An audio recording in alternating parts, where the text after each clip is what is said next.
It's done! It's been about 3 weeks since I did my first video upload about the whole build process. And those 3 weeks have been gargantuan, I'd say. Let's just say I kind of underestimated how much work it would be. Especially the practical side of, well, yeah, wiring the whole system. That part is something hopefully I won't have to do ever again, or at least for the foreseeable future. And indeed, I did read your comments about me using the most inefficient tools for the job. This is probably a very good summary of, well, how I tackle a lot of things is usually just going at it and then getting frustrated over things, and the most obvious fixes for it is usually get better tools, but that's just something when I'm knee-deep into something like this that doesn't really cross my mind. So then I end up indeed doing the whole thing with a stupid multi-tool thingy. Just don't. But after 3 weeks of working on the thing and theory crafting on good layouts and lots of frustration and hand wiring ribbon cables that would have been awesome if I could just buy them in a store or whatever, but for whatever reason I'm using the special ones. The thing is finally done.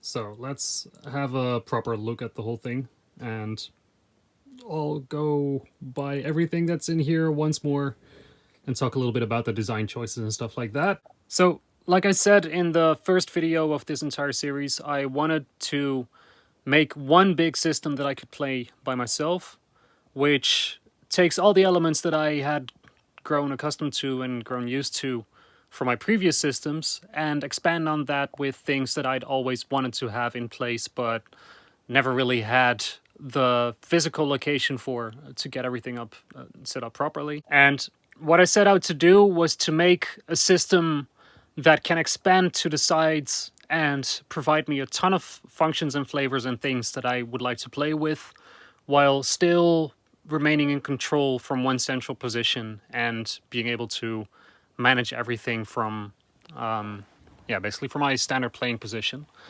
So that no matter what happens and whatever I'm patching and wherever it's located in the system, I would still be able to manipulate and control it from wherever I am.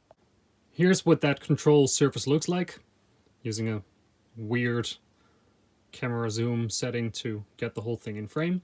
But this basically is my front control surface, where I am mostly using these two units, which are the pecking order, which is a module that I developed together with the Bird Kids guys.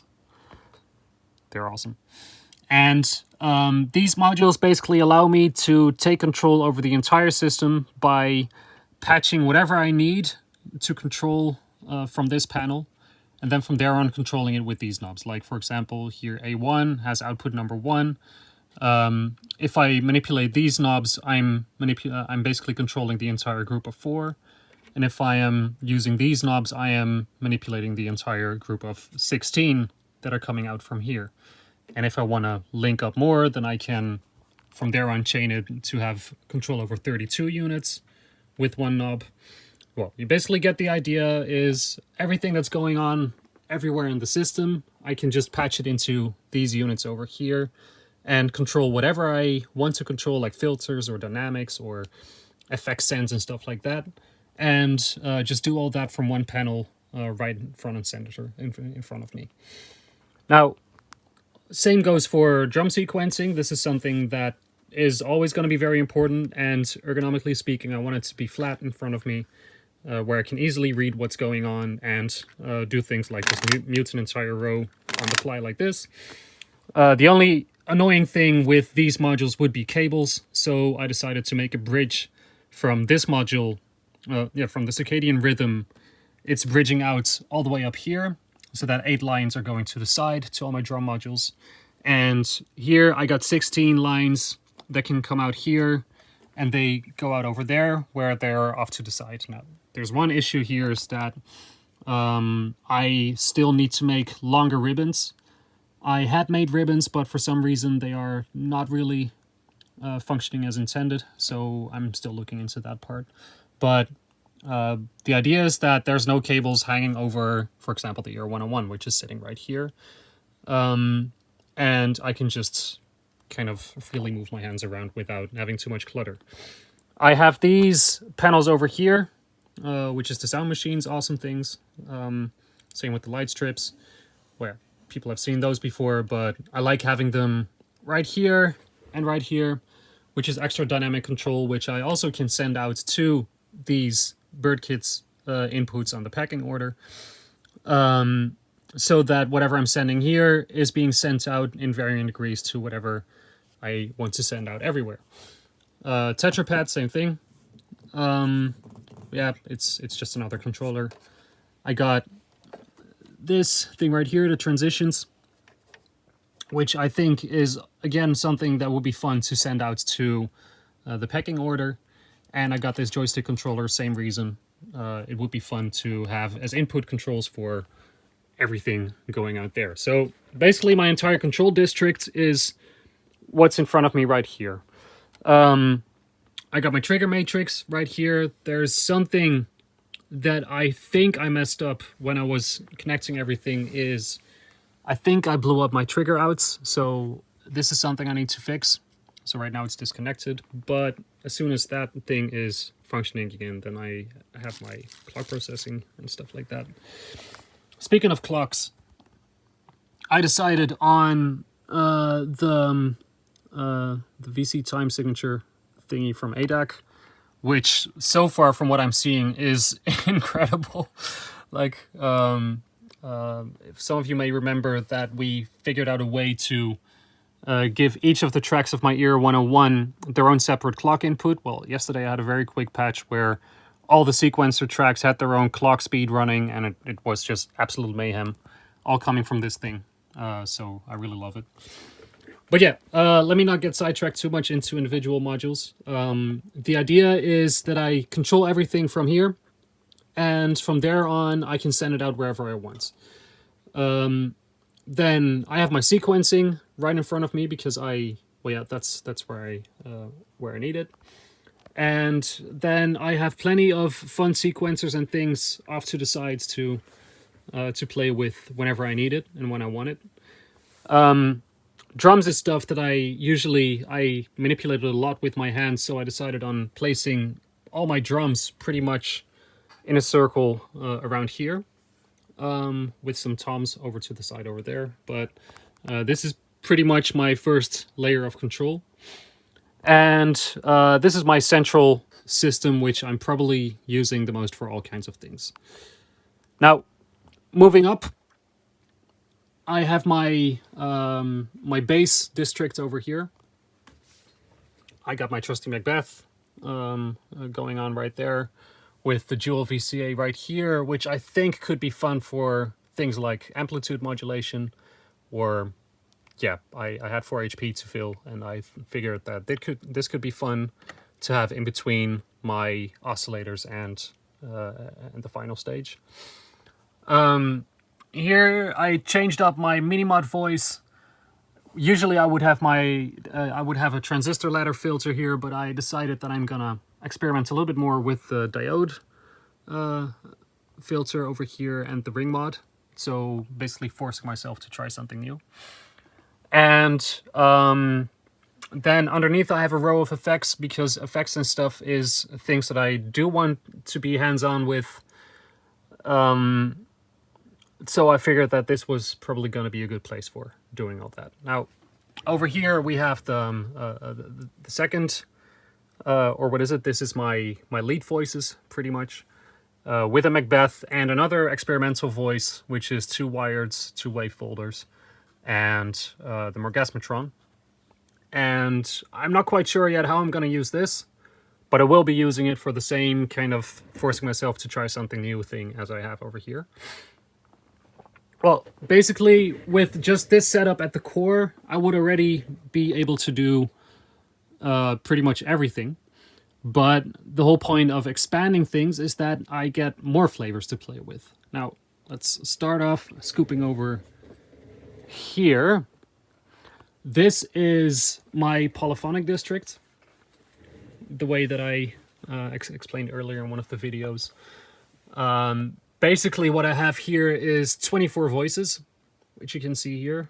I patched them up very lazily right now by using the group outputs. This was the whole starting tune. Here, let's give it a try again. Yeah, that's what you're hearing. And pretty much what's happening is 4 VCOs can go into 4 filter inputs. They go into a quad VCA or an octal VCA. They get their ADSR. I can either mult out the envelope and stick it into the filter inputs, or I can do other funky things with that.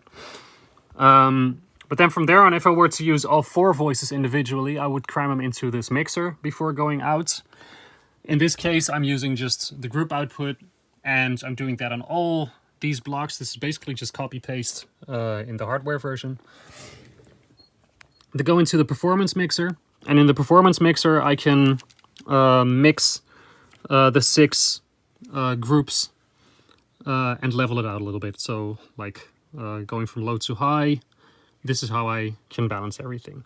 Now, from the performance mixer, I can also do my aux sends and stuff like that. So right now I got the EOS stereo verb in there, but I could also use like the finalizer, or I could use the next phase, or basically whatever flavor I'd like to stick in there can go through here before taking 2 lines out and basically turning this into a whole stereo synth, pretty much. So 24 voices compacted into 2 before they go out to my main setup. Right now, all this is a little bit awkward with a patch bay over to the side, but that's only temporary. I'm waiting for a package from the States where my NW2S output modules will be delivered.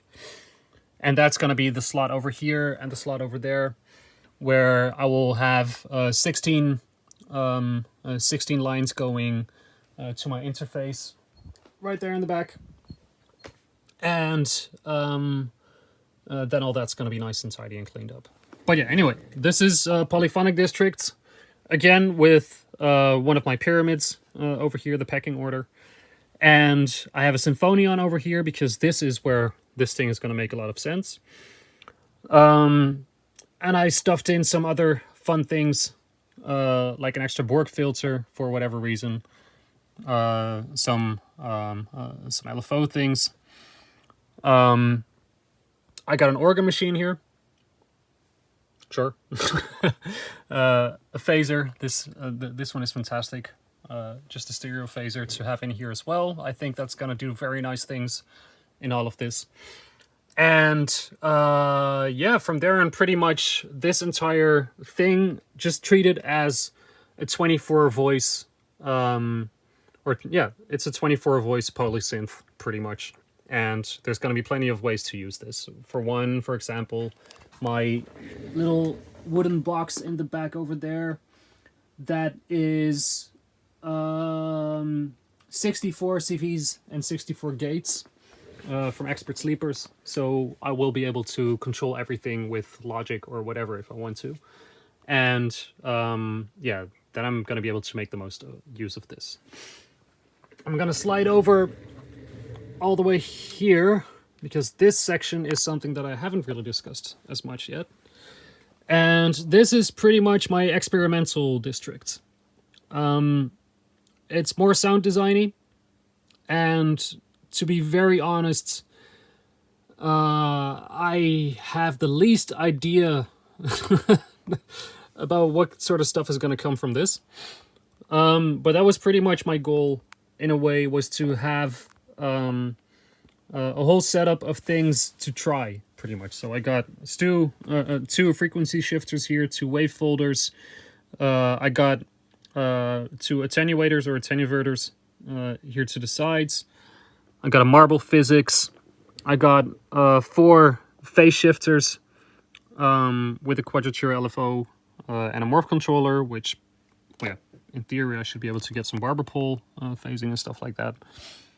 I put in a Rainmaker. It's time that I for once, RTFM something, because I still have no clue how this thing works. So it's time to start studying that. Basically what you see here, it's all things that could have very interesting results. I expanded it a little bit with some drum stuff that I wanted to fit in. And I didn't have any space over there anymore, so I'm kind of messing up my system. But I was in the process of killing my darlings, and this was something that I just could not let go of. So these are in here with the idea that the grids goes directly into the toms before going out, and that's basically just set and forget. So that's going to be nice and easy.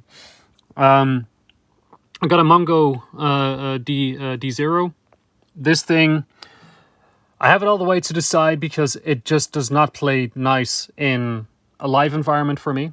But it's fantastic when it comes to sound design things, because it's just so unpredictable and so glitchy and so weird. So this thing is super awesome, but also it demands full attention. So it's okay to have this all the way to the side.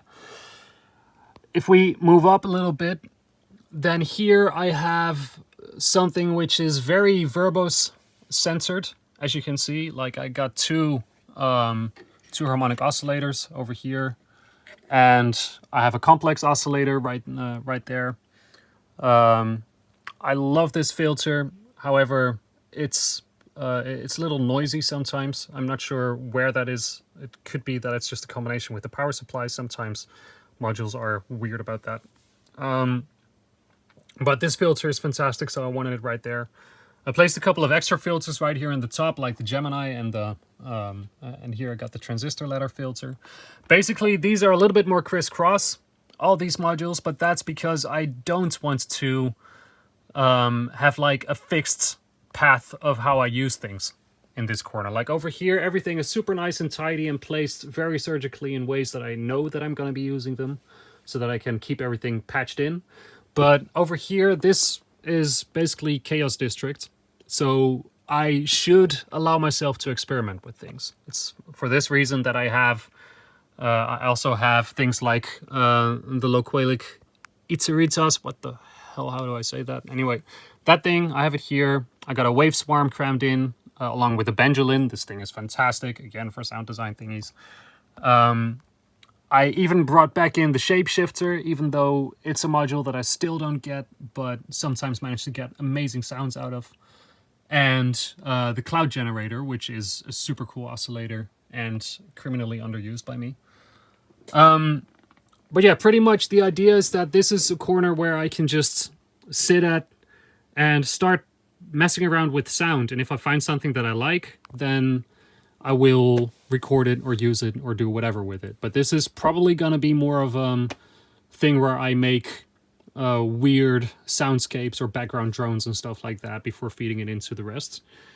Yeah, basically just nice textures. Oh yeah, over here, before I forget, I have these two distortion units. However, I remembered that the first time I plugged one of these in, I reversed it, and these do not have reverse protection. So one of these two is not working, which kind of sucks. It is passing through audio. It's this one, I believe. But when I hit distortion mode, it's not doing anything, so I gotta fix this. But yeah, this is basically two distortion units, which is super awesome. This one is here as a dummy right now. Because actually this should be another VCA quintet. However, this VCA quintet that should be sitting here is also giving me something weird. So I'm gonna have that fixed, and until then I'm just gonna have this right here. And I noticed that this one is actually also not working. So that's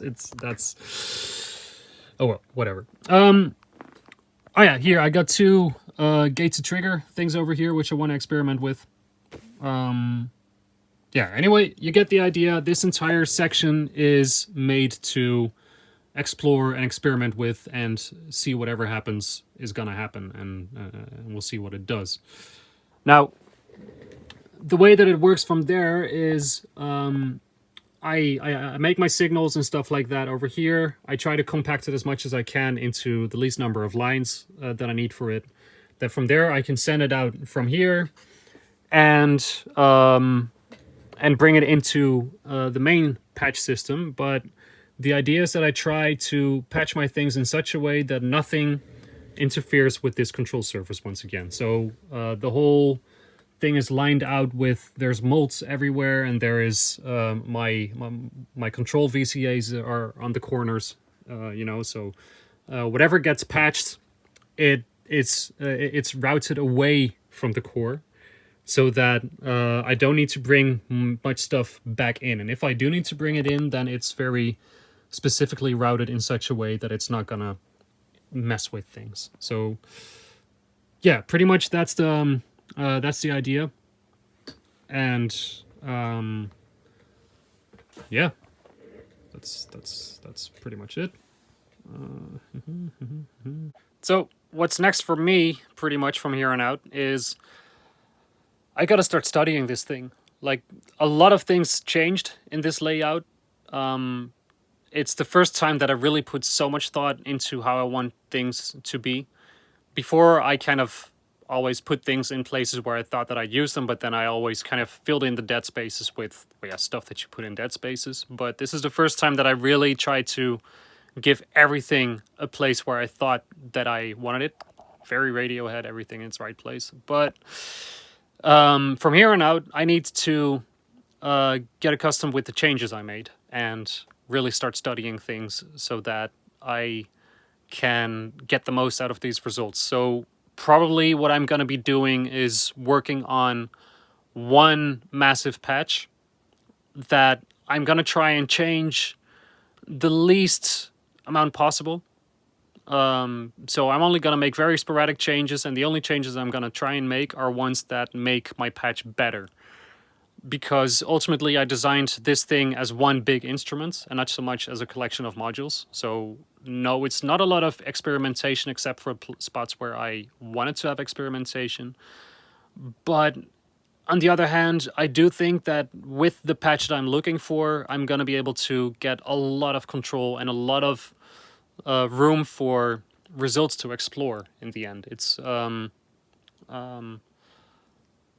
yeah, I'm actually very excited to give this approach a try, because I think that instead of taking everything out every time that I start patching, and just keep on building on one patch and expanding on it and exploring whatever else I can do and try and get the most out of all the connections in there, I actually think that I would learn a lot from that. And yeah, I think that's going to be very positive. On the other hand, of course, I can say this, that I'm just going to patch it up and never unpatch it again, but we all know how it works with modular. Like, probably give it a week and everything will be all over the place again. Anyway, so this was the final update on my system reorganization journey. I'm working very hard in the background on getting the stream up and running. It's going to take a bit more time, but that's because we want to do it right. The upgrades to the stream are pretty awesome. That much is for sure. But I don't want to rush into that and then half-ass it or whatever. So when the stream is done and I'm ready for that, then I will start poking everyone again. Until that time, I will probably post some updates every now and then when I find some interesting results on this system. Keep an eye on the Discord again and on some of the other social channels, because that's where I'm posting a lot of little daily updates and stuff like that. If you want to be kept in the loop with other things that I'm doing right now, that's also the place to go. If you have any ideas for things for me to explore, or if you have ideas for the system itself, definitely poke me about that too. Some people already made a modular grid of my setup. Thank you very much to Menso Van Rij and Prop. You guys are awesome for doing that. So definitely look for that. I'll link it probably in the video description over here, and then you can just get like a full modular grid overview of the entire setup. So yeah, once again, if you have ideas for patches or things or whatever stuff that I overlooked or things you would have done differently, definitely tell me about that too. And if you have any other questions, just post them and I will try and answer everything. All right, that's it for now. Thank you all very much for tuning in again. See you later. Bye-bye.